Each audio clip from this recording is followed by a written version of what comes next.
In today's video, I'm going to teach you how to unlink a component Webflow tutorial. If you've ever wanted to customize a single instance of a component in Webflow without changing every other place it appears, unlinking is the move. I'll walk you through exactly how to do it, explain what's happening behind the scenes, and share a few tips so you can make confident edits. Start by opening your project in the Webflow designer. Give the canvas a second to load so everything on the page is interactive. We'll be working inside the designer interface where components are managed and placed. Next, open the Components panel. You'll find a list of reusable elements you've created for your site. Things like nav bars, cards, footers, and CTAs. This panel is your library.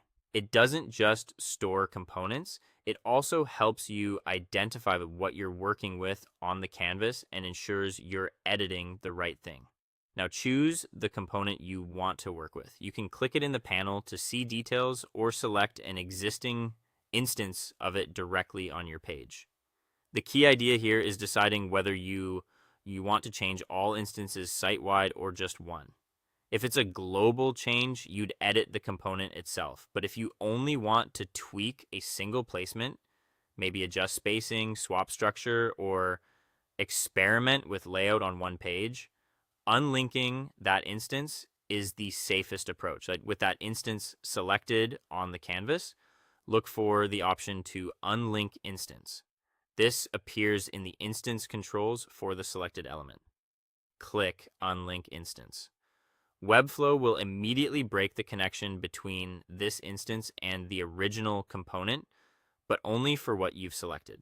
You'll notice that the special component indicators disappear, and the element becomes a regular group of elements you can edit freely.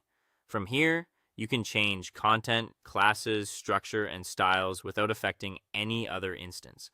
The original component remains intact in the Components panel, and all other instances across your site will continue to follow it.